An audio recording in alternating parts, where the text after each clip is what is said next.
하나님 말씀 오바댜 1장 17절에서 21절의 말씀입니다. 오바댜 1장 17절에서 21절의 말씀 우리 한 목소리로 같이 읽도록 하겠습니다. 오바댜 1장 17절에서 21절입니다. 시작. 오직 시온산에서 피할 자가 있으리니 그 산이 거룩할 것이요 야곱 족속은 자기 기업을 누릴 것이며 야곱 족속은 불이 될 것이며 요셉 족속은 불꽃이 될 것이며 예서 족속은 지푸라기가 될 것이라. 그들이 그들 위에 붙어서 그들을 불사를 것인즉 에서 족속에 남은 자가 없으리니 여호와께서 말씀하셨습니다. 그들이 네겝과 에서의 산과 평지와 블레셋을 얻을 것이요 또 그들이 에브라임의 들과 사마리아의 들을 얻을 것이며 베냐민은 길르앗을 얻을 것이며 사로잡혔던 이스라엘의 많은 자손은 가나안 사람에게 속한 이 땅을 사르밧까지 얻을 것이며 예루살렘에서 사로잡혔던 자들 곧 스바랏에 있는 자들은 네겝의 성읍들을 얻을 것이니라. 구원받은 자들이 시온산에 올라와서 에서의 산을 심판하리니 나라가 여호와께 속하리라. 아멘. 오늘 말씀의 제목은 구원과 회복의 약속이라는 제목으로 말씀을 나눕니다. 오바댜서는 구약 성경에서 가장 짧은 책이죠. 이 책의 내용은 바벨론의 그 남유다 정복, 약탈 이것에 동참한 에돔의 멸망의 예언 그리고 여호와의 징계로 멸망했던 선민 이스라엘의 회복을 다루는 예언서다라고 보시면 됩니다. 오늘 본문은 하나님의 백성에 대한 구원의 메시지를 선포하고 있습니다. 이 구원의 메시지는 하나님의 백성은 구원을 받는 반면에 과거 그들의 실패를 조롱했던 에돔 족속은 심판을 받을 거라는 메시지가 오늘 본문의 이야기입니다. 내용 관찰 문제 1번을 보시면 이스라엘도 멸망했고 에돔도 멸망할 것이라는 예언 앞에서 선지자는 결국 어떤 자들에게 구원이 있다고 선포합니까? 17절 한번 읽어봅니다. 시작.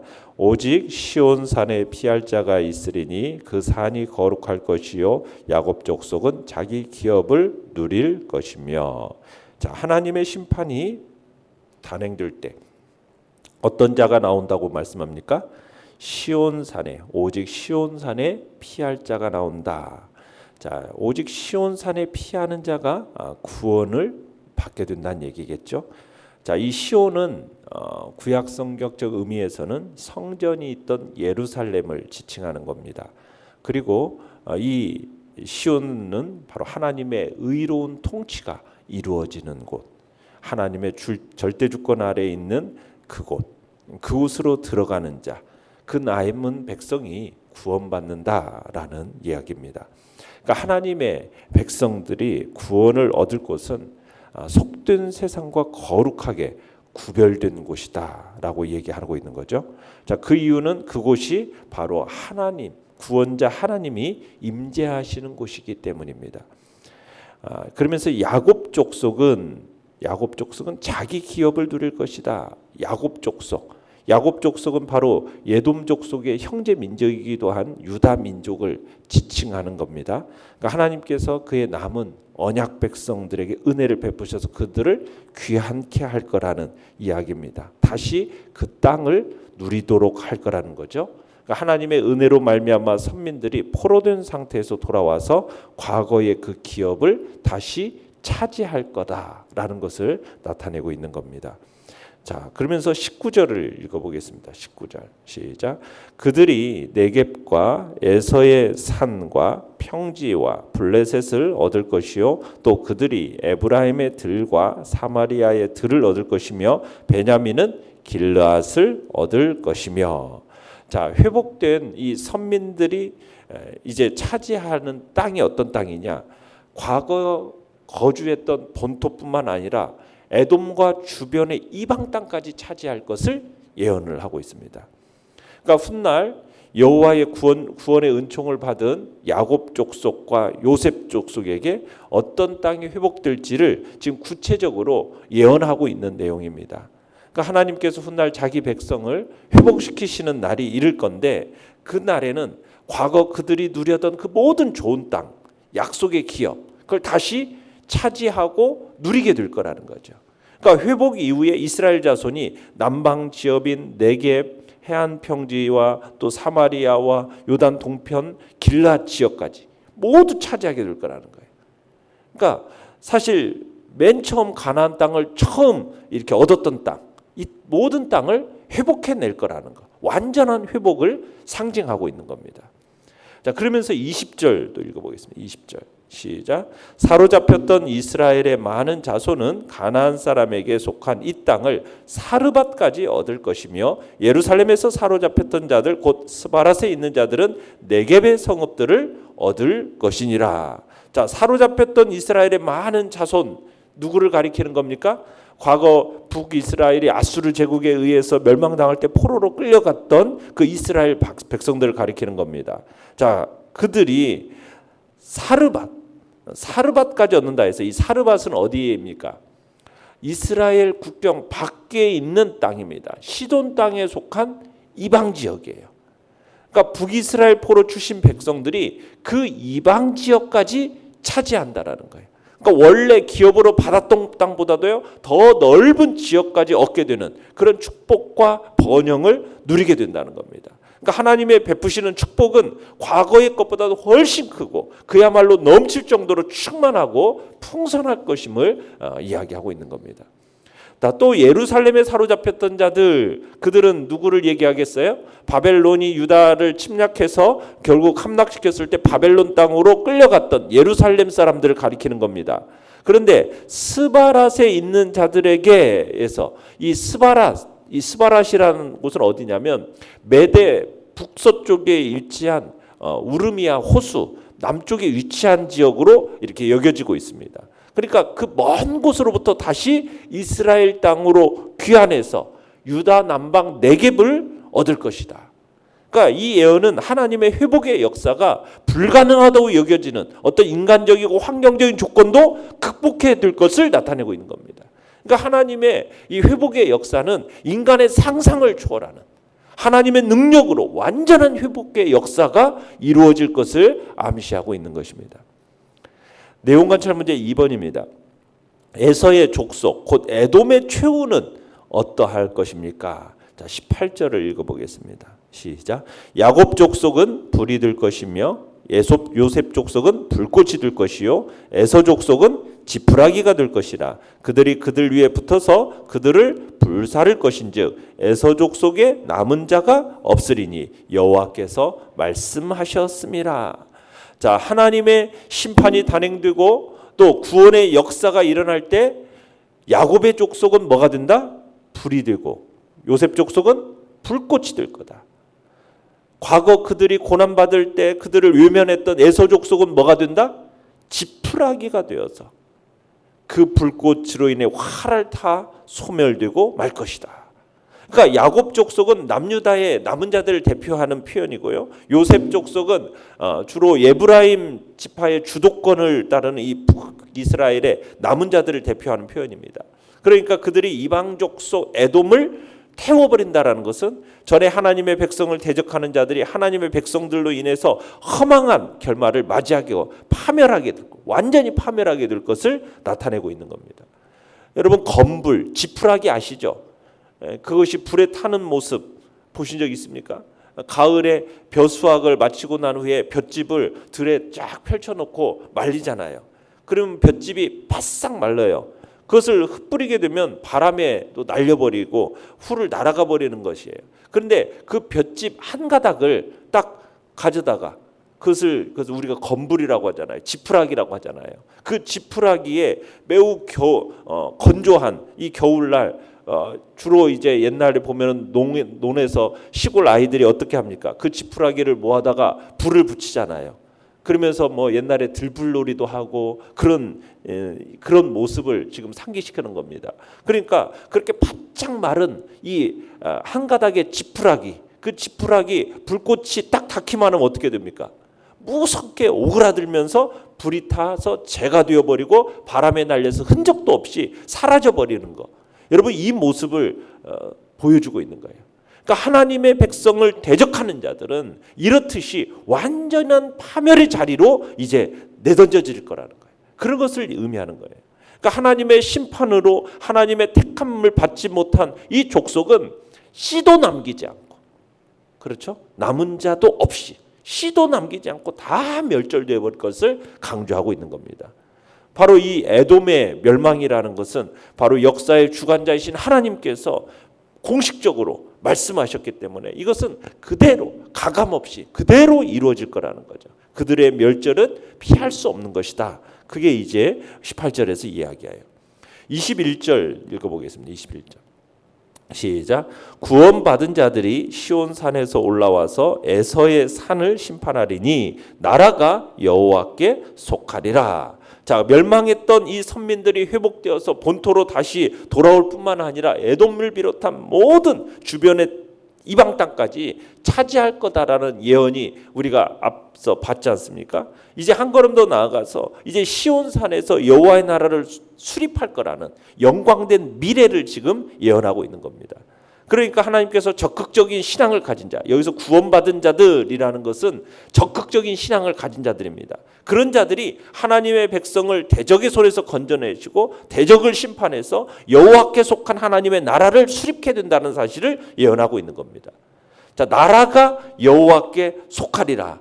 그러니까 이 나라가 여호와께 속하리라는 것도 하나님께서 홀로 다스리신다는 사실을 제시하고 있는 겁니다.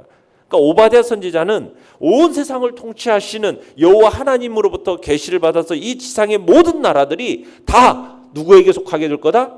하나님, 여호와 하나님께 속해서 하나님의 통치를 받을 거라는 것을 지금 선언하고 있는 것입니다. 연구와 묵상 문제 3번입니다. 결국 이스라엘이나 에돔은 자신들의 죄로 인하여서 멸망했습니다. 멸망 가운데 하나님의 구원을 얻는 것은 어떻게 가능합니까? 자, 어떤 사람이 구원받는다?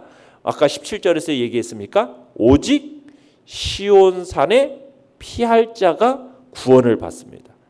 자, 시온이라는 것은 뭘 가리킨다고 그랬어요? 성전이 있던 예루살렘을 가리킨다고 그랬습니다. 이게 구약적인 해석이라면 구속사적인 맥락에서 이 하나님의 성전은 누구를 표상하는 겁니까? 바로 예수 그리스도를 표상하는 겁니다. 그리고 이 성전은 또 뭘 표상하는 거예요? 뭘 가리키는 겁니까? 예수 그리스도의 몸을 구성하고 있는 신약 시대의 교회를 가리키는 표현이 바로 성전입니다. 시온이에요, 시온. 그러니까 그곳은 바로 하나님의 의로운 통치가 이루어지는 곳이잖아요. 그죠? 그래서 바로 그 안에 거하는 자만이 구원을 얻을 거라는 걸 나타내고 있어요. 하나님의 심판이 임할 것이에요.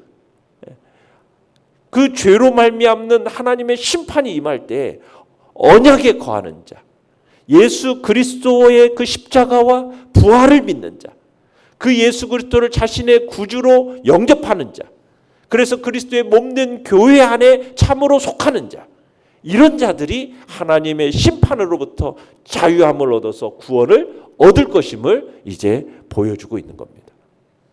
사람은 오직 예수 그리스도를 믿고 그 안에 거할 때에만 심판에서 면제될 수 있는 거예요. 인간이라는 존재는 스스로 구원을 성취하거나 심판을 면제받을 수 있는 존재가 아니에요. 모든 인류는 다 범죄했기 때문에 범죄에 따라서 사망과 그 형벌을 받아야 되는 겁니다. 그게 운명이에요. 아무리 인간이 의로운 일을 열심히 한다 할지라도 본래 죄성을 가진 인간이 스스로 사망에서 벗어날 수 있지가 않은 거예요. 사망이 결국엔 이르고 마는 거예요.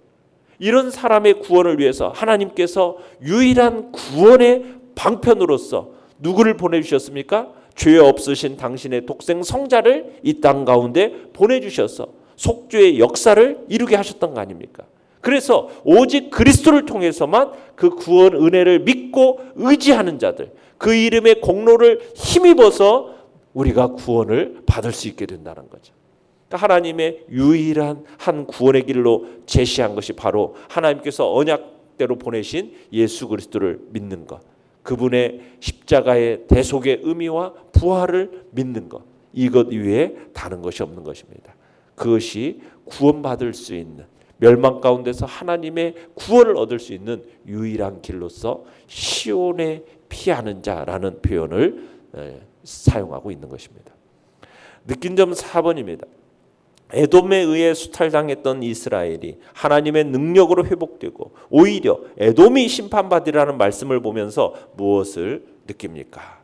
우리는 하나님의 택함받은 은혜가 얼마나 큰지를 느끼면서 또한 감사해야 될 것입니다. 정말 하나님께서 에돔 같은 택함받지 못한 그런 족속이 아니라 정말 하나님의 택함받은 백성으로서 정말 하나님의 능력의 온전한 회복의 역사를 일으켜 주셨다라는 것은 얼마나 감사하고 복된 것인지. 이처럼 회복되는 이유가 무엇이겠습니까? 이 일이 가능케 되는 가장 근본적인 이유가 무엇입니까? 그들이 이전부터 하나님의 백성으로 일컬음 받았기 때문에 이런 회복의 역사가 일어나는 겁니까? 어떤 그럴 만한 운명을 타고났기 때문에 그러는 건가요? 그들이 어떻게 정말로 재난 가운데서도 심판 가운데서도 오뚜기처럼 다시 한번 벌떡벌떡 일어날 수 있는 이들이 무엇 때문입니까? 이런 기적적인 일은 오직 하나님께로부터 말미암는 거죠. 하나님이 자기 백성을 향하신 그 신실하심, 자비와 긍휼이 많으심 때문에 은혜로우신 그분의 성품 외에는 설명할 다른 이유가 없는 거예요. 구원은 하나님께 있습니다. 회복은 하나님께 있는 거예요. 유다가 이렇게 다시 일어서고 재건이 될 수 있는 이런 기적 같은 소망을 가질 수 있었고 그것을 실제로 체험하게 된 겁니다. 오늘날 우리도 마찬가지입니다. 우리가 처한 삶의 자리가 때로는 어둡습니다. 때로는 상처를 주고 우리를 낙담케 하고 심지어는 모든 것이 끝났다고 여길 만큼 철저한 절망의 구덩이 속으로 몰아넣는 것처럼 보인다 할지라도 우리에게는 소망을 가질 수 있는 궁극적인 구원을 확신할 수 있는 이유가 있습니다. 그렇게 확신할 수 있는 이유는 무엇입니까? 바로 하나님 때문인 거죠.